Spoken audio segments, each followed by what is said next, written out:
നമസ്കാരം. Face to ഫേസിൻ്റെ പുതിയൊരു അധ്യായത്തിലേക്ക് സ്വാഗതം. നർത്തകനും അധ്യാപകനുമായ ഡോക്ടർ RLV രാമകൃഷ്ണനാണ് ഈ ആഴ്ച അതിഥി. നമസ്കാരം. കലാമണ്ഡലത്തിൻ്റെ ചരിത്രത്തിൻ്റെ തന്നെ ഭാഗമായിരിക്കുകയാണ് താങ്കൾ. കലാമണ്ഡലത്തിൻ്റെ രൂപീകരണത്തിന് ശേഷം ഇത്തരത്തിലൊരു നിയമനം, ഒരു പുരുഷനെ നൃത്ത അധ്യാപകനായി നിയമിക്കുന്നത് രൂപീകരണ കാലഘട്ടത്തിന് ശേഷം ഇതാദ്യമാണ്. എങ്ങനെയാണ് ഇതിനെ കാണുന്നത്? കലാമണ്ഡലം എന്ന് പറയുന്നത് ഏതൊരു കലാകാരൻ്റെയും സ്വപ്നം തന്നെയാണ്. അപ്പോൾ അവിടെ ഒരു അധ്യാപകനാവുക എന്ന് പറയുന്നത് എന്താ പറയുക, ഏറ്റവും വലിയൊരു ഭാഗ്യമായിട്ട് കരുതുന്നു. കലാമണ്ഡലത്തിൻ്റെ രൂപീകരണ കാലഘട്ടങ്ങളിൽ കേരളീയ കലാരൂപങ്ങൾക്കാണ് അവിടെ ഒരു പ്രോത്സാഹനം എന്ന നിലയ്ക്ക് കഥകളി, മോഹിനിയാട്ടം, കൂടിയാട്ടം എന്നുള്ള വിഷയങ്ങളായിരുന്നു മെയിനായിട്ടുണ്ടായിരുന്നത്. അപ്പോൾ ആ സമയത്ത് മോഹിനിയാട്ടത്തിൽ കുറച്ച് ഭരതനാട്യത്തിൻ്റെ കുറച്ച് പാഠങ്ങൾ പഠിപ്പിക്കാൻ വേണ്ടി അന്നത്തെ കാലത്ത് മദ്രാസിൽ നിന്നും 2 അധ്യാപകർ അവിടെ വന്നിരുന്നു. പക്ഷേ ഇപ്പോൾ എന്ന് വെച്ച് കഴിഞ്ഞാൽ അവിടെ ഈ കേരളീയ കലാരൂപങ്ങൾക്കപ്പുറം മറ്റു കലാരൂപങ്ങൾക്കും കൂടി ഇടം ഉണ്ടാവുകയാണ്. ഭരതനാട്യത്തിന് ഒരു പുതിയ ഡിപ്പാർട്ട്മെൻറ്റ് ഉണ്ടാവുകയാണ്. ആ ഡിപ്പാർട്ട്മെൻറ്റിൽ ഒരു സ്ഥിരാധ്യാപകൻ എന്നുള്ള രീതിയിൽ ഉള്ള നിയമനമാണ് നമുക്കിപ്പോൾ ലഭിച്ചിട്ടുള്ളത്. അത് ശരിക്കും ഒരു ചരിത്രത്തിൻ്റെ ഭാഗം തന്നെയാണ്. അതിന് ആദ്യമേ എന്താ പറയുക, നമ്മുടെ ഇപ്പോഴത്തെ ഭരണസമിതി അംഗങ്ങൾ അതുപോലെ തന്നെ നമ്മുടെ സർക്കാരിനോടൊക്കെ നന്ദി പറയുകയാണ്. കാരണം എന്താ വെച്ചാൽ ഒരു മാറ്റം അനിവാര്യമായിരുന്നു, അല്ലെങ്കിൽ ഒരു മാറ്റം ഉണ്ടാക്കിക്കൊണ്ടുവന്നു. കാരണം കലാമണ്ഡലം ഒരു ഡീംഡ് യൂണിവേഴ്സിറ്റിയാണ്, അതുകൊണ്ട് തന്നെ ഒരു സ്വയംഭരണാവകാശം അവർക്കുണ്ട്. അപ്പോൾ ഈ പ്രത്യേകിച്ച് നൃത്ത മേഖലയിൽ, നൃത്ത വിഭാഗത്തിൽ ആൺകുട്ടികൾക്ക് അഡ്മിഷൻ ഉണ്ടായിരുന്നില്ല, അല്ലെങ്കിൽ ആണുങ്ങളാരും അധ്യാപകരായിട്ടുണ്ടായിരുന്നില്ല. എനിക്ക് തോന്നുന്നു 90 വർഷങ്ങൾക്ക് ശേഷമാണ് ഒരു നിയമനം തന്നെ നടക്കുന്നത് ഈ വിഭാഗത്തിൽ. അപ്പോൾ തീർച്ചയായിട്ടും അതിനൊരു മുൻകൈ എടുക്കുന്നത് സർക്കാരിൻ്റെ ഭാഗത്ത് തന്നെയായിരിക്കണം. കാരണം ഈ ഒരു നേരത്തെ പറഞ്ഞ സ്വയംഭരണാവകാശത്തിൽ നിന്നുകൊണ്ട് ഇങ്ങനൊരു മാറ്റം അനിവാര്യമാണോ എന്നുള്ള ചിന്ത. കാരണം കലാമണ്ഡലം ഇപ്പോൾ ഡീംഡ് യൂണിവേഴ്സിറ്റിയായി. ഇപ്പോൾ വള്ളത്തോൾ നാരായണമേനോൻ്റെ ഒരു സങ്കല്പത്തിൽ നിന്നും കലാമണ്ഡലം ഒരുപാട് വളർന്ന് ഈ നിലയിലേക്ക് ഒരു യൂണിവേഴ്സിറ്റി തലത്തിലേക്ക് എത്തിയപ്പോൾ ഈ ഒരു മാറ്റവും ഈ ഒരു കാലഘട്ടത്തിൽ സംഭവിച്ചു എന്നുള്ളത് എന്നെ സംബന്ധിച്ചിടത്തോളം, പ്രത്യേകിച്ച് ഒരു പുരുഷ നർത്തകൻ എന്നുള്ള രീതിയിലും, അല്ലെങ്കിൽ കേരളത്തിലെ നാളെ കലാമണ്ഡലത്തിൽ മറ്റു പുരുഷന്മാർക്ക് കൂടി പഠിക്കാൻ ഒരവസരം ഉണ്ടാകുന്നു എന്നതിലും വളരെയധികം സന്തോഷവും ഒപ്പം അഭിമാനവും തോന്നുന്നു. ഈ പുരുഷന്മാർക്ക് നിയമനം പാടില്ല എന്ന ഒരു നിയതമായ വ്യവസ്ഥ ഉണ്ടായിരുന്നു? ഇല്ലായിരുന്നല്ലോ. ഒരിക്കലും ഉണ്ടായിരുന്നില്ല. അങ്ങനെ ഒരു രീതി തുടർന്ന് പോകുന്നത് അതൊരു പരമ്പരാഗത രീതിയിലൂടെ അങ്ങ് ചിന്തിച്ചും നടന്നും പോയൊരു കാര്യമാണ്. ഇത് യഥാർത്ഥത്തിൽ കലാമണ്ഡലത്തിൽ മോഹിനിയാട്ടം പഠിപ്പിച്ചിരുന്നത് ആണാണ്. ഗുരു കൃഷ്ണപ്പണിക്കരാശാൻ എന്ന് പറയുന്ന അദ്ദേഹമാണ് വള്ളത്തോളിൻ്റെ കാലഘട്ടത്തിൽ ഈ മോഹിനിയാട്ടത്തിൻ്റെ കളരിയിലേക്ക് ആദ്യമായി വന്ന നട്ടുവൻ അഥവാ നൃത്താധ്യാപകൻ. അദ്ദേഹത്തിൻ്റെ ശിഷ്യഗണങ്ങളായിട്ടുള്ള O കല്യാണിയമ്മ, ചിന്നമ്മു അമ്മ തുടങ്ങി മാധവി അമ്മ തുടങ്ങിയവരാണ് പിന്നീട് ഇവിടെ അധ്യാപകരായിട്ട് വന്നത്. നമുക്കറിയാം ആ കാലഘട്ടത്തിൽ മോഹിനിയാട്ടം പഠിക്കാൻ സ്ത്രീകളെ വരെ കിട്ടാൻ പറ്റാതിരുന്നൊരു സാഹചര്യമായിരുന്നു. അപ്പോൾ ആ കാലഘട്ടത്തിൽ പിന്നെ തുടർന്ന് നൃത്തം എന്ന് പറഞ്ഞാൽ സ്ത്രീകൾ എന്നുള്ളൊരു കോൺസെപ്റ്റിൽ പോകുന്നൊരു സമയമായിരുന്നു. അതുകൊണ്ട് തന്നെ അവിടെ പുരുഷന്മാർക്ക് പിന്നെ വരാൻ സാധ്യതയുണ്ടായിരുന്നില്ല. അതങ്ങനെ അങ്ങോട്ട് തുടർന്നു പോന്നു. അതൊരു നിയമവ്യവസ്ഥിതിയൊന്നും നേരത്തെ ഉണ്ടായിരുന്നിട്ടില്ല. പക്ഷെ അതങ്ങനെ പരമ്പരാഗതമായി തുടർന്നു പോന്നു എന്ന് മാത്രം. ഇപ്പോൾ സർക്കാരിനെ സംബന്ധിച്ചാണെങ്കിലും ഒരു മാറ്റം സംഭവിക്കുന്നു, അല്ലെങ്കിൽ ഈ ഇൻസ്റ്റിറ്റ്യൂട്ടിനെ സംബന്ധിച്ചൊരു മാറ്റം സംഭവിക്കുകയാണ്. വ്യക്തിപരമായി അങ്ങ് എങ്ങനെയാണ് ഈ മാറ്റത്തിൻ്റെ ഭാഗമാകുന്നത്? ഭാവിയിൽ ഈ മേഖലയിൽ എന്തൊക്കെ മാറ്റം കൊണ്ടുവരണമെന്നാണ് വ്യക്തിപരമായി അങ്ങ് ആഗ്രഹിക്കുന്നത്? തീർച്ചയായിട്ടും ഇപ്പോൾ ഒരു ആർട്ടിസ്റ്റ് എന്നുള്ള രീതിയിൽ മോഹിനിയാട്ടവുമായി ബന്ധപ്പെട്ടിട്ടുള്ളൊരു പ്രശ്നം ഇവിടെ വളരെയധികം നിലനിൽക്കുന്നുണ്ടായിരുന്നു. ഈ മോഹിനി എന്നുള്ളൊരു പദമാണ് ഇവിടുത്തെ ഏറ്റവും വലിയൊരു പ്രശ്നമായി നിൽക്കുന്നത്. അപ്പോൾ ഞാൻ എൻ്റെ ഗവേഷണം മോഹിനിയാട്ടത്തിലായതുകൊണ്ട് തന്നെ നമുക്കറിയാം, ഗവേഷണം എന്ന് പറഞ്ഞാൽ ഒരു പ്രശ്നമാണ്, അതിൻ്റെ ഫലം എന്ന് പറയുന്നത് അതിനൊരു പ്രശ്ന പരിഹാരമാണ്. അപ്പോൾ ഇത്തരം ഈ ഒരു വ്യവസ്ഥിതിക്കെതിരെ, അതായത് ജെൻഡർ ഡിസ്ക്രിമിനേഷൻ, അല്ലെങ്കിൽ എന്താ പറയുക, മറ്റ് കലാരൂപങ്ങളെ, മറ്റ് ഭാരതീയ നൃത്ത കലാരൂപങ്ങളെ അപേക്ഷിച്ച് നോക്കുമ്പോൾ കേരളത്തിലെ ഈ മോഹിനിയാട്ടത്തിൽ ഉണ്ടായിട്ടുള്ള ഈ ജെൻഡർ ഈക്വാലിറ്റിയെ ഉള്ള പ്രശ്നം അതുതന്നെയായിരുന്നു പ്രധാന പ്രശ്നമായിട്ട് വന്നത്. അപ്പോൾ അത് പഠിക്കുകയും അതിലൂടെ ഒരു എന്താ പറയുക, ഇവിടെ പുരുഷന്മാർക്ക് കൂടി സാധ്യതയുണ്ട് എന്ന് ഇതിൻ്റെ ചരിത്രം പഠിച്ചപ്പോൾ മനസ്സിലാക്കിയത് കൊണ്ടാണ് ഇങ്ങനെ ഒരു മാറ്റത്തിന് നമ്മൾ നിമിത്തമായി മാറുക എന്നത്. അത് ചരിത്രപരമായിട്ടുള്ളൊരു എന്താ പറയുക, ആരെങ്കിലും ഒരാൾ വരുമെന്ന് പറഞ്ഞതുപോലെ എങ്ങനെയോ തിരിഞ്ഞ് എന്നിലേക്ക് എത്തുകയും ഇതേ വിഷയത്തിൽ തന്നെ ഗവേഷണം ചെയ്യുകയും അത് പഠിക്കുകയും അതുപോലെ തന്നെ അത് രംഗാവതരണം ചെയ്യുകയും ചെയ്തു. അപ്പോൾ ഇവിടെ പിന്നീട് ചില വിവാദങ്ങൾ ഉണ്ടായതോടു കൂടിയാണ് ഇത്തരം പ്രശ്നങ്ങൾ ഇവിടെ രൂക്ഷമാണെന്ന് സർക്കാരിൻ്റെ കണ്ണിൽ വരെ പെടുന്നത് തന്നെ. കാരണം അതുവരെ ഈ വിഭാഗത്തിൽപ്പെട്ട കുറേ നർത്തകരിങ്ങനെ കൊണ്ടും സഹിച്ചും നടന്നു പോയിരുന്നു എന്നു മാത്രമാണ് പറയാൻ നമുക്ക് കഴിയുള്ളൂ. എല്ലാവരും അത് ചിലവരൊക്കെ പ്രതികരിക്കും, ചിലർ നിശബ്ദരായിരിക്കും. പക്ഷേ ഇത്രയും വലിയൊരു പ്രശ്നം നടന്നപ്പോൾ ഓഹോ, ഈ ഒരു വിഭാഗത്തിൽ ഇത്രയും വലിയൊരു ഡിസ്ക്രിമിനേഷൻ ഉണ്ട് എന്ന് സർക്കാരിൻ്റെ അടക്കം കണ്ണിൽപ്പെടുകയും അതിന് അനുകൂലമായ അല്ലെങ്കിൽ നമുക്ക് അനുകൂലമായൊരു നിലപാട് എടുക്കുകയും ഇത്തരത്തിലുള്ള ഈ ഡിസ്ക്രിമിനേഷൻ കലാരംഗങ്ങളിൽ പാടില്ല, പ്രത്യേകിച്ച് കലാസ്ഥാപനങ്ങളിൽ ഒരു യൂണിവേഴ്സിറ്റി അഫിലിയേഷൻ പോലെയുള്ള യൂണിവേഴ്സിറ്റി ആയിട്ടുള്ള ഒരു സ്ഥാപനത്തിൽ ഒരിക്കലും ഒരു ജെൻഡർ ഡിസ്ക്രിമിനേഷൻ പാടില്ല, അവിടെ ജെൻഡർ ഈക്വാലിറ്റി വേണം എന്ന സർക്കാരിൻ്റെ തീരുമാനം തന്നെയാണ് എനിക്ക് തോന്നുന്നു. ഇപ്പോൾ മോഹിനിയാട്ടത്തിൽ നേരത്തെ കഥകളിയിൽ പെൺകുട്ടികൾക്ക് അഡ്മിഷൻ ഉണ്ടായിരുന്നില്ല, ഇപ്പോൾ അത് വന്നിട്ടുണ്ട്. ഇപ്പോൾ നമ്മുടെ ഒരു പ്രശ്നത്തിന് ശേഷം വീണ്ടും മോഹിനിയാട്ടത്തിൽ ആണുങ്ങൾക്ക് പഠിക്കാനുള്ളൊരു അവസരമുണ്ട്. ഇപ്പോൾ ഇതാ ആ കളരിയിൽ, കലാമണ്ഡലം കളരിയിൽ നൃത്തവിഭാഗത്തിൽ ഒരു പുരുഷ നർത്തകനായിട്ട് വന്നത് തീർച്ചയായിട്ടും സാംസ്കാരിക രാഷ്ട്രീയ രംഗത്തെ നിൽക്കുന്ന അഭ്യുദയകാംക്ഷികളായിട്ടുള്ള ആളുകളുടെ ഒരു ചിന്തയുടെ ഒരു നല്ല ഗുണമാണ് ഇപ്പോൾ സംഭവിച്ചിരിക്കുന്നത്. ഈ ജെൻഡർ ഡിസ്ക്രിമിനേഷനെ കുറിച്ചാണല്ലോ അങ്ങിപ്പോൾ പറയുന്നത്. അതേപോലെ തന്നെ ഈ പറയുന്ന ഒരു ജാതീയമായിട്ടുള്ള വേർതിരിവുകൾ അല്ലെങ്കിൽ വർണ്ണം, ഇത്തരം വിഷയങ്ങളൊക്കെ ഒരു വല്ലാത്ത രൂപത്തിൽ നമ്മുടെ ഈ കലാമേഖലയിൽ ഇപ്പോഴും തീർച്ചയായിട്ടും കലാമേഖലയിൽ നല്ല രീതിയിൽ ജാതി വ്യവസ്ഥ നൽകും നമ്മുടെ സമൂഹത്തിൽ തന്നെ പലപ്പോഴും അത്തരം മാറ്റി നിർത്തപ്പെടലുകൾക്കൊക്കെ ഇരയായിട്ടുള്ള ആളുകളാണ്. അപ്പോൾ നമ്മളൊക്കെ ആ കാലഘട്ടങ്ങളിൽ നമ്മൾ വിചാരിച്ച് ആദ്യ കാലഘട്ടങ്ങളിൽ നമ്മൾ ഇതിനൊക്കെ നിശബ്ദമായിട്ടാണ് നേരിട്ടുകൊണ്ടിരുന്നത്. പിന്നീട് നമുക്കെന്താ വെച്ച് കഴിഞ്ഞാൽ ഇവിടെ ഇപ്പോൾ എന്നെ സംബന്ധിച്ചിടത്തോളം ഒരുപാട് ഫൈറ്റ് ചെയ്തിട്ടാണ് നമ്മൾ ഇവിടേക്ക് എത്തുന്നത്. പക്ഷേ ചില ഉന്നത കുല അങ്ങനെ തന്നെ പറയട്ടെ, ഇപ്പോഴത്തെ ഭാഷാപ്രയോഗങ്ങൾ അങ്ങനെയാണല്ലോ, അത്തരത്തിൽ ഒരു വലിയ കുടുംബത്തിൽ നിന്നും വരുന്ന അല്ലെങ്കിൽ ഒരു വലിയ ഗുരുവിൻ്റെ കീഴിൽ പഠിച്ചു വരുന്ന ഒരു നർത്തകനോ നർത്തകിക്കോ ഇത്ര അധികം ഫൈറ്റ് ചെയ്യേണ്ടി വരാറില്ല. കാരണം അവർക്കത് സംഭവിച്ചു പോയിക്കൊണ്ടിരിക്കുകയാണ്. അവർക്ക് വേദികൾ കിട്ടുന്നു, അവർക്ക് അംഗീകാരം കിട്ടുന്നു, അവരൊരു മുഖ്യധാര വാക്താവായിട്ട് മാറുന്നു. അതൊന്നും അവർക്കൊരു വിഷയമേ അല്ല. പക്ഷേ ഈ വളരെ താഴേക്കടയിൽ കിടക്കുന്ന നമ്മളെപ്പോലുള്ള ആളുകൾ പഠിക്കുകയും ഒരു നൃത്തരൂപത്തിൻ്റെ വാക്താവായിട്ട് മാറുമ്പോൾ, ഇപ്പോൾ കേവലം ഒരു ഡാൻസ് പഠിച്ചു ഒരു അമ്പലത്തിലോ അല്ലെങ്കിൽ മറ്റ് 2-3 സ്റ്റേജുകളിലോ കളിച്ചാലൊന്നും ഇതൊരു വിഷയമില്ല. പക്ഷേ എന്നെ സംബന്ധിച്ചിടത്തോളം ഇതുവരെ ഉണ്ടായിരുന്ന നൃത്തരൂപത്തിൽ ഗവേഷണം ചെയ്യുകയും ഇതുവരെ പറഞ്ഞു വന്ന ഒന്ന് തെറ്റാണെന്ന് കൃത്യമായി വസ്തുതകളുടെ അടിസ്ഥാനത്തിൽ സ്ഥാപിക്കുകയും ആ പറഞ്ഞ ഗവേഷണത്തെ അവതരിപ്പിക്കുകയും ചെയ്ത് മോഹിനിയാട്ടത്തിൻ്റെ ഒരു രംഗവേദിയിൽ ഒരു പുരുഷ നർത്തകൻ്റെ സാന്നിധ്യം കൊണ്ടുവരുമ്പോഴാണ് ഇവിടെ മുഴുവൻ പ്രശ്നം ഉണ്ടായത്. ഈ പ്രശ്നത്തെ നമ്മൾ നേരിടുക തന്നെ വേണം. കാരണം കൃത്യമായിട്ട് അത് ബോധവൽക്കരിക്കാൻ ഞാൻ ബാധ്യസ്ഥനാണ്. കാരണം ഞാൻ പറയുന്നത് എനിക്കൊരു അവസരത്തിനല്ല, ഞാൻ പറയും നാളെ ഇപ്പോൾ ഇതുവരെ മോഹിനിയാട്ടം എന്ന കലാരൂപത്തിൽ പറഞ്ഞു പോകുന്ന തെറ്റായ കുറേ സങ്കേതങ്ങളും തെറ്റായ കുറേ വാക്കുകളുമുണ്ട്. ഇതിനെ നമ്മൾ എടുത്തുകൊണ്ട് കൃത്യമായിട്ട് നിരീക്ഷിച്ചും പരീക്ഷിച്ചുമാണ് നമ്മുടെ ഗവേഷണം എന്ന സംഭവം. എൻ്റെ ഒരു സംശയം, ഈ ഇത്തരം കലാരൂപങ്ങളുടെ അതിൻ്റെ ചട്ടക്കൂടുകളും വ്യവസ്ഥകളൊക്കെ ഉണ്ടല്ലോ, അതിൽ തന്നെ ഇത്തരത്തിൽ ഏതെങ്കിലും അന്തർലീനമായിട്ടുണ്ടോ ഈ പറയുന്ന ലിംഗം എന്ന് പറയുന്ന ലിംഗവ്യവസ്ഥ? അല്ല, ഇത് ഈ മോഹിനി എന്നുള്ള കോൺസെപ്റ്റ് ഉണ്ടല്ലോ, നേരത്തെ പറഞ്ഞ മോഹിനിയാട്ടം, ഇത് ഇവിടെ നിൽക്കട്ടെ. അതായത് തിരുവിതാംകൂറിലെ ഇപ്പോൾ മോഹിനിയാട്ടം എന്നത് ഉണ്ടാവുന്നത് തന്നെ പുരുഷന്മാരുടെ കാഴ്ചപ്പാടിലൂടെയാണ്. 1758-98 കാലയളവിൽ തിരുവിതാംകൂർ ഭരിച്ച കാർത്തിക തിരുനാൾ മഹാരാജാവാണ് ഇതിനെ മോഹിനിയാട്ടം എന്നൊരു കലാരൂപമാക്കി കൊട്ടാരത്തിൽ അവതരിപ്പിക്കുന്നത്. ഇതൊരിക്കലും ഒരു ക്ഷേത്ര സംബന്ധിയായ ഒരു കലാരൂപമേ അല്ല. ഇവിടെ പറഞ്ഞു വരുന്നത് ദാസിയാട്ടത്തിൻ്റെ ബാക്കിയാണ് മോഹിനിയാട്ടം എന്നാണ് പറഞ്ഞു വരുന്നത്.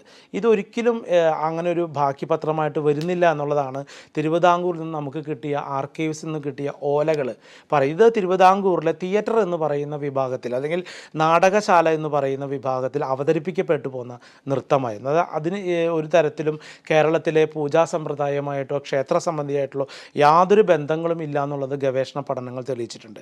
അങ്ങനെ ഈ കലാരൂപം അധപതിച്ചു പോയതിന് ശേഷം 1930 മഹാകവി വള്ളത്തോൾ ഈ കലാരൂപത്തെ പുനർജീവിപ്പിച്ചപ്പോൾ അദ്ദേഹം പറഞ്ഞത്, ഈ കലാരൂപത്തിന് ഇനി മോഹിനിയാട്ടം എന്ന് വിളിക്കരുത്, ഇതിന് ഞാൻ ഒരു പുതിയ നാമകരണം ചെയ്യുന്നു, കൈരളി നൃത്തം എന്ന് ഞാൻ വിളിക്കുന്നു, ഇനി മുതൽ ഇത് കൈരളി നൃത്തമാണ്, കേരളത്തിൻ്റെ നൃത്തരൂപമാണ് എന്ന് പറഞ്ഞു വച്ചത് കേരള കലാമണ്ഡല ചരിത്ര പുസ്തകത്തിൽ ഒളിച്ചിരിക്കുകയാണ് ഇപ്പോഴും.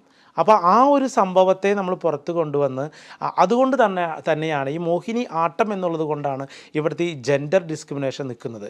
ഈ മോഹിനി എന്നുള്ള കോൺസെപ്റ്റ് കാണുമ്പോൾ ആളുകൾ കാണുന്ന സൗന്ദര്യ സങ്കല്പങ്ങളൊക്കെ വേറെയാണ്. അതേസമയം ഈ കൈരളി നൃത്തം എന്നൊരു രൂപം വരികയാണെങ്കിൽ ഇത്തരത്തിലുള്ള ജെൻഡറോ കാസ്റ്റോ ഇതിൽ അന്തർലീനമാകുന്നില്ല എന്നുള്ളതാണ് മഹാകവിയുടെ വലിയൊരു ക്രാന്തദർശിയായിട്ടുള്ള അദ്ദേഹത്തിൻ്റെ വലിയൊരു വിഭാവനം തന്നെ അതുതന്നെയാണ്. പക്ഷേ ഇവിടെ ഇപ്പോഴും ഈ മോഹിനിയാട്ടത്തെ മോഹിനിയാട്ടമായി കാണാൻ ചില മോഹിനിയാട്ടക്കാരും ഇഷ്ടപ്പെടുന്നു. അതിനപ്പുറം ഇതിന് പുറത്തു നിന്ന് നിയന്ത്രിക്കുന്ന പുരുഷന്മാരായിട്ടുള്ള കുറേ ആളുകൾ ഇതിനെ വീണ്ടും ആ രീതിയിൽ തന്നെ കൂട്ടിക്കെട്ടാനായിട്ട് പരിശ്രമിക്കുന്നു എന്നുള്ളതാണ് ഇവിടുത്തെ ഈ ജെൻഡർ ആൻഡ് കാസ്റ്റിൻ്റെ പ്രശ്നമായിട്ട് വരുന്നത്. ഈ കാസ്റ്റ് പ്രശ്നം എന്നത് ഈ കലാമേഖലകളിൽ പൊതുവേ നിലനിന്ന് പോകുന്ന ഒരു കാര്യം തന്നെ. ഞാൻ നേരത്തെ പറഞ്ഞു, ഒരു അപ്പർ കാസ്റ്റിലുള്ള ആൾക്ക് പെട്ടെന്ന് പഠിക്കാനും പെട്ടെന്ന് പേരുണ്ടാക്കാനും ഒക്കെ അവർക്ക് അവരുടെ സിറ്റുവേഷൻ സമ്മതിക്കുന്നുണ്ട്. അതേസമയം നമ്മളെപ്പോലെയുള്ള അടിസ്ഥാന വിഭാഗത്തിൽപ്പെട്ട ഒരാൾ ഈ മുഖ്യധാരയിലേക്ക് എത്തുമ്പോൾ ഒരുപാട് ഫൈറ്റിങ്സും ഒക്കെ നേരിടുന്നു. കാരണം പക്ഷേ ഉണ്ടല്ലോ, ഈ പൊതുവേ അങ്ങനെ പറയാൻ കഴിയും. ഇപ്പോൾ ഞാൻ ഈ സത്യഭാമ കലാമണ്ഡലം സത്യഭാമയുമായി ബന്ധപ്പെട്ട വിവാദത്തിൽ ശ്രദ്ധിച്ചൊരു കാര്യമുണ്ട്. ആ വിവാദ കാലഘട്ടത്തിൽ അങ്ങേക്ക് കിട്ടിയ പൊതുസമൂഹത്തിൻ്റെ പിന്തുണയുണ്ടല്ലോ, ഒരു വലിയ പിന്തുണയായിരുന്നു. അപ്പോൾ അങ്ങനെ നമുക്ക് പൊതുവെയല്ല പറയുന്നത്, ഞാൻ കലാരംഗത്ത് നിൽക്കുന്ന ചില പാരമ്പര്യവാദികളായിട്ടുള്ള ചില ആളുകൾ, കാരണം അവരാണല്ലോ ഇതിൽ ഉറങ്ങിക്കിടക്കുന്നവർ, ഇതിൽ മുങ്ങിത്താന്ന് കിടക്കുന്നവർ. ഈ കലാരൂപത്തിൽ എവിടെ പോയാലും ഇവരായിരിക്കും വേദിയിലെ മുൻപന്തിൽ വന്നിരിക്കുക, ഇവരിൽ നിന്നായിരിക്കും അഭിപ്രായങ്ങൾ ആരായുക, ഇവരായിരിക്കും പുറത്തേക്ക് അഭിപ്രായം പറയുന്നത്, ഇവരിൽ നിന്ന് കിട്ടുന്ന റിപ്പോർട്ടുകളാണ് പത്രങ്ങൾ അച്ചടിച്ച് വരുന്നത്. ഇങ്ങനെ സെൻട്രലൈസ് ചെയ്തിരിക്കുന്ന ചില ആളുകളാണ് ഇതിനെ ഈ രീതിയിലാക്കുന്നത്.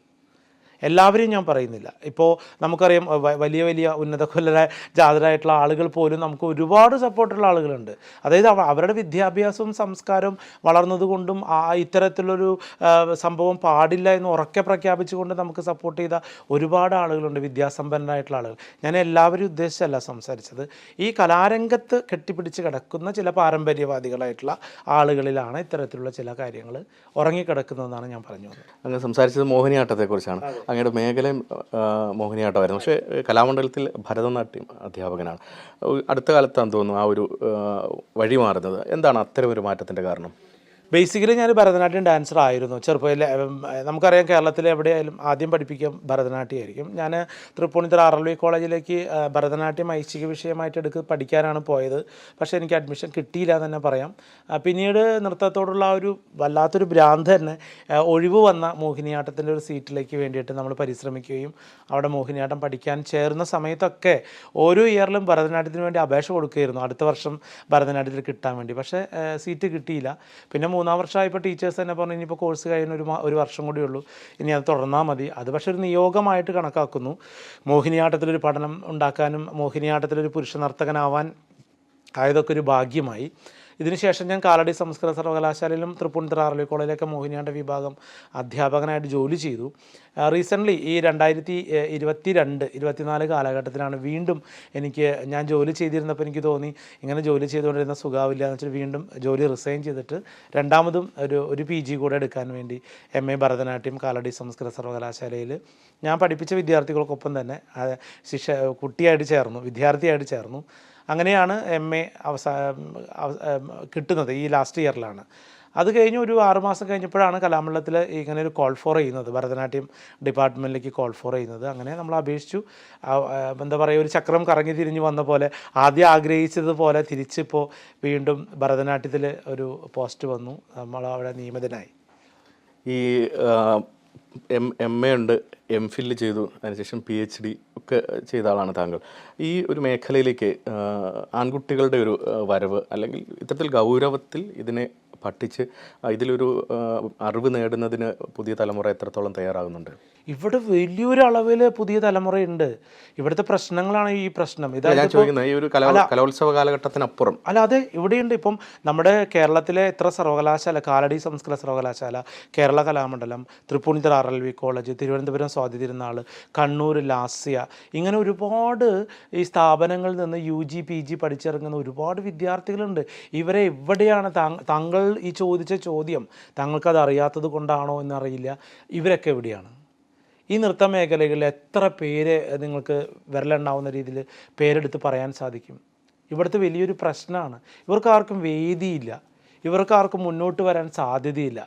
ഇവിടെ എസ്റ്റാബ്ലിഷായ കുറേ ആളുകൾ മാത്രം തന്നെയാണ് വീണ്ടും വീണ്ടും നിലനിന്ന് പോകുന്നത്. അവർ ഒരു പക്ഷേ അവർ നല്ല വർക്കുകൾ കൊണ്ടായിരിക്കാം, പക്ഷേ എങ്കിലും ഒരു ന്യൂ കമേഴ്സിന് വരാൻ, ഇപ്പോൾ സിനിമകളിൽ എത്രയോ പേര് പുതുമുഖങ്ങൾ വരുന്നു, പഴയ ആൾക്കാർ നിലനിൽക്കുമ്പോൾ തന്നെ പുതിയ ആൾക്കാർ വരുന്നുണ്ട്. പക്ഷേ ഇവിടെ ആരുണ്ട് വരാനായിട്ട്?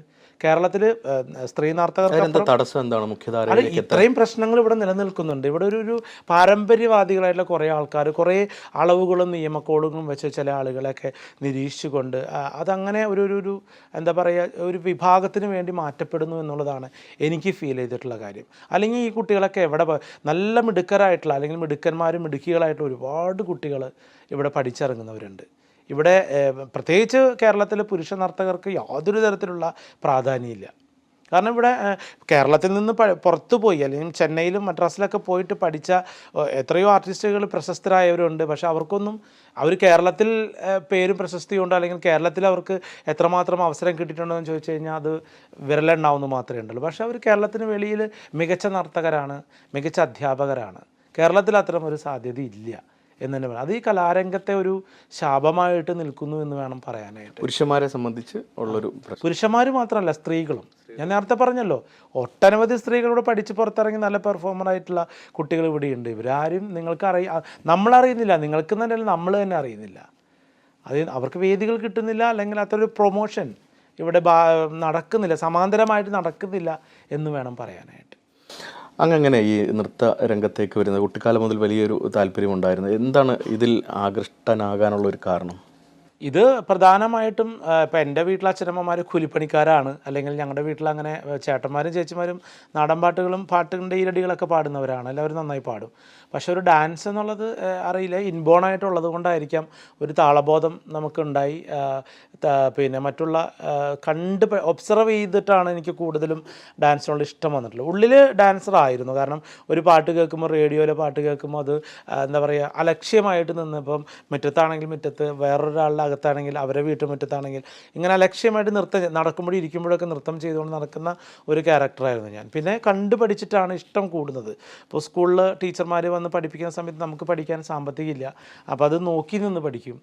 അവിടെ തൊട്ടടുത്ത് എൻ്റെ ഒരു സുഹൃത്ത് ഡാൻസ് പഠിക്കാനുണ്ടായിരുന്നു. അപ്പോൾ അവനെ പഠിപ്പിക്കാൻ വരുന്ന മാഷ് വരുന്ന സമയത്ത് അവരുടെ വീടിൻ്റെ മുമ്പിൽ പോയി നിന്ന്, അല്ലെങ്കിൽ ആ ഒരു പഠിപ്പിക്കുന്ന സ്ഥാപനത്തിൻ്റെ അവിടെ പോയി നിന്ന് എത്തിച്ചു നോക്കി പഠിക്കുക. അങ്ങനെയൊക്കെയാണ് ഇതിനോട് ഇഷ്ടം കൂടിയത്. അതൊക്കെ നമ്മൾ മനസ്സിലിങ്ങനെ കണ്ടുകൊണ്ട് അത് വീണ്ടും ക്രിയേറ്റ് ചെയ്ത് നൃത്തം പഠിച്ച് അവസാനം നമുക്ക് ഒരു ബോധം വന്ന സമയത്ത് നമ്മൾ സ്വമേധയാ നൃത്തം പഠിക്കണം എന്ന ആഗ്രഹം കൊണ്ട് നമ്മൾ ഒരുപാട് കൂലിപ്പണിയൊക്കെ എടുത്ത് ആയിട്ടാണ് നമ്മൾ നമ്മുടെ ഗുരുവിനെ തന്നെ, RLV ആനന്ദ് എന്ന് പറഞ്ഞ മാഷാണ് ചാലക്കുടിയിലുള്ളത്, മാഷിൻ്റെ കീഴിൽ നൃത്തം പഠിക്കാൻ നമ്മൾ തന്നെ. ഇപ്പം ഇന്നത്തെ കാലത്ത് കുട്ടികൾ അച്ഛനമ്മമാർ അധ്യാപകർക്ക് ഉണ്ടാക്കുന്ന ഒരു സാഹചര്യം ഇല്ലാതെ നമ്മൾ സ്വയം അടയ്ക്കയും വെറ്റിലും ദക്ഷിണയൊക്കെ കരുതിയിട്ട് മാഷെ സ്വയം നമ്മൾ പോയി ചെന്ന് എനിക്ക് പഠിക്കണമെന്ന് പറഞ്ഞുകൊണ്ട് നമ്മൾ നൃത്തം പഠിക്കുകയായിരുന്നു. അപ്പോൾ ഇത് ശരിക്കും ഇൻബോണായിട്ട് ഉള്ളിലുണ്ടായിരുന്ന ഒന്നായിരുന്നു. അതൊരാൾ നിർബന്ധിച്ച് പഠിപ്പിക്കുക, അല്ലെങ്കിൽ നീ നൃത്തം പഠിക്കുക എന്ന് പറഞ്ഞുകൊണ്ട് എൻ്റെ അച്ഛനോ അമ്മയോ നമ്മൾ നിർബന്ധിച്ചിട്ട് ഈ ഒരു മേഖലയിലേക്ക് പറഞ്ഞു വിട്ടതല്ല. ഇത് സ്വാഭാവികമായി ഉണ്ടാവുകയും സ്വാഭാവികമായി വന്നു ചേരുകയും ചെയ്തതാണ് ഒരു മോഹിനിയാട്ട നർത്തകൻ എന്ന ഈ അവസ്ഥയിലേക്ക് എത്തിച്ചേരാനുള്ള കാരണം.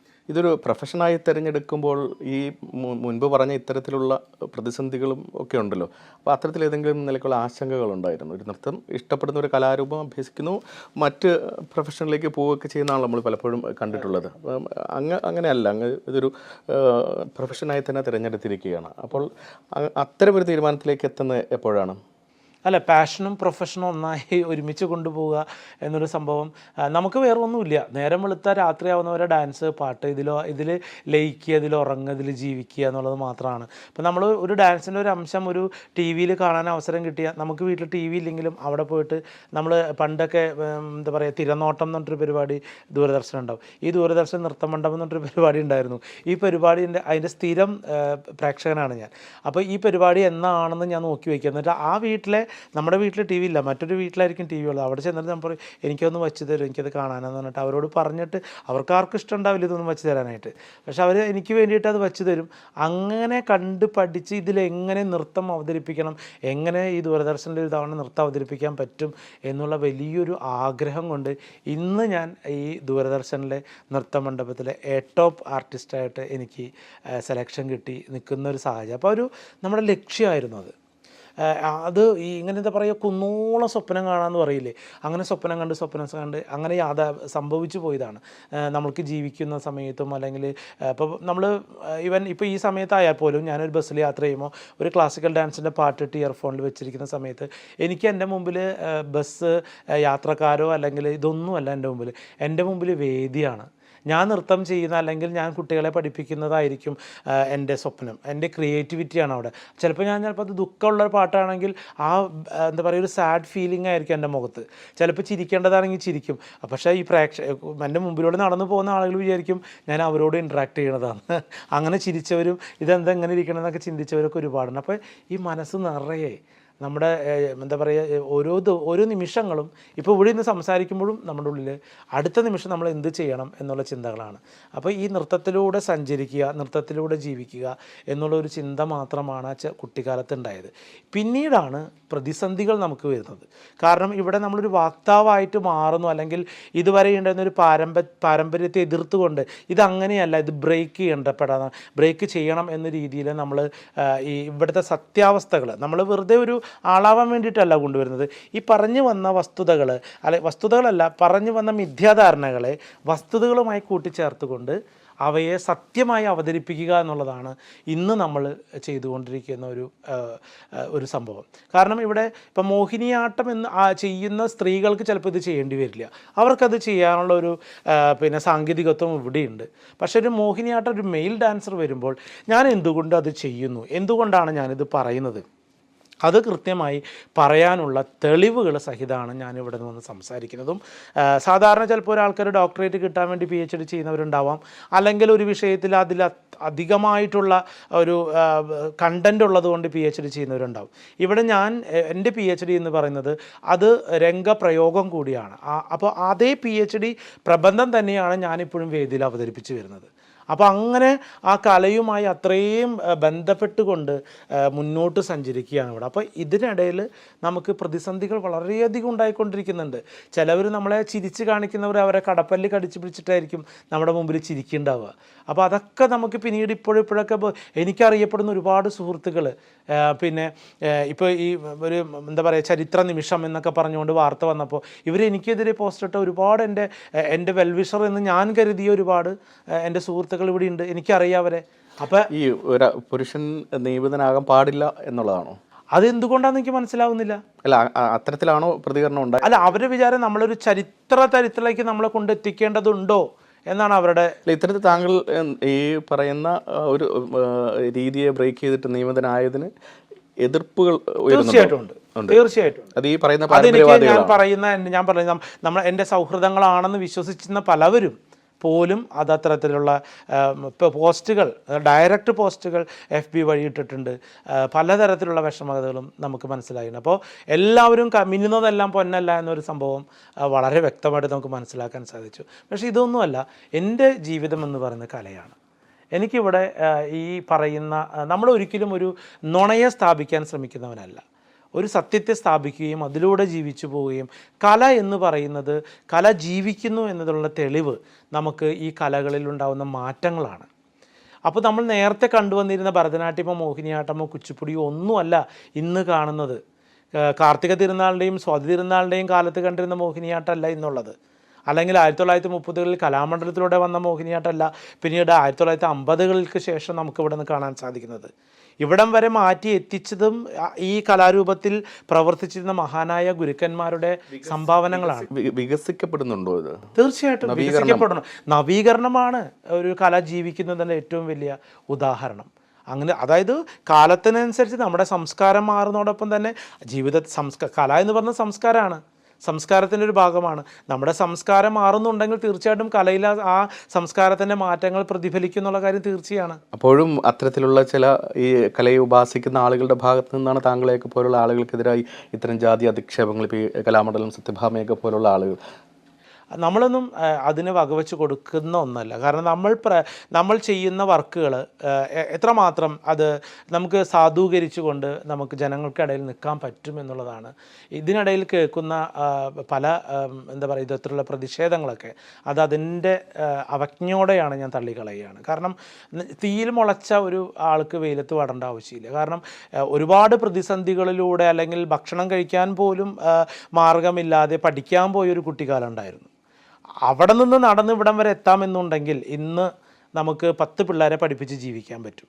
നമ്മളൊരിക്കലും ഒരു സ്ഥാപനത്തിൽ ജോലി കിട്ടാൻ വേണ്ടിയിട്ട് പഠിച്ചു വന്നവനല്ല, അല്ലെങ്കിൽ എവിടെയെങ്കിലും ഒരു സർക്കാർ ജോലി കിട്ടണം എന്ന ലക്ഷ്യത്തോടു കൂടെ വന്നവനുമല്ല. നമ്മളിത് പഠിക്കുക. എൻ്റെ സഹോദരനെ നിങ്ങൾക്കറിയാം, കലാഭവൻ മണി.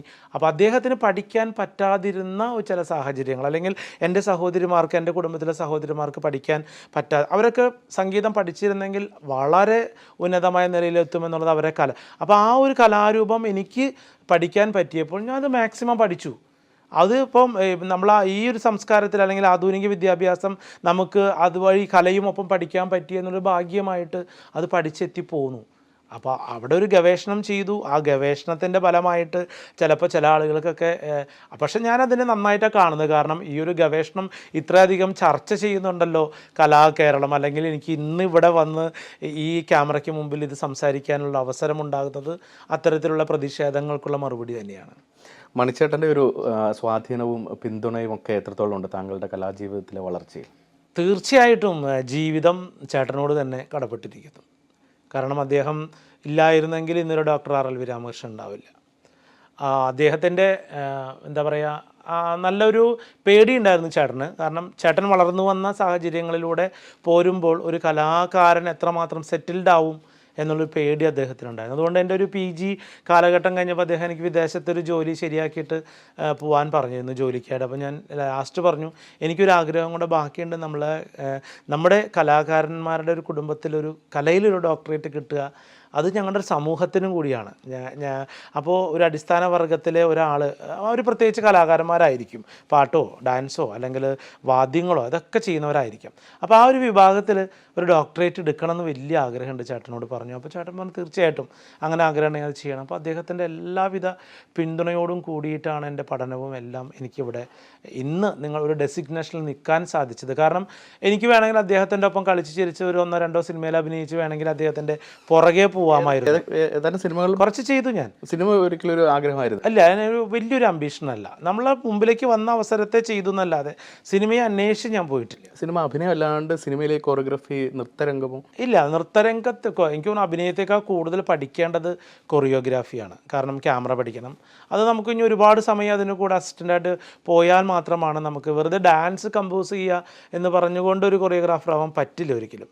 അതിന് സിനിമയിൽ കൊറിയോഗ്രാഫിനാവാൻ ഒരുപാട് സാങ്കേതിക തത്വങ്ങൾ പഠിക്കേണ്ടതുണ്ട്. സിനിമകളും ഈ പറഞ്ഞ മാതിരി ചേട്ടനുള്ള സമയത്ത് 1-2 സിനിമകളൊക്കെ ചെയ്തു.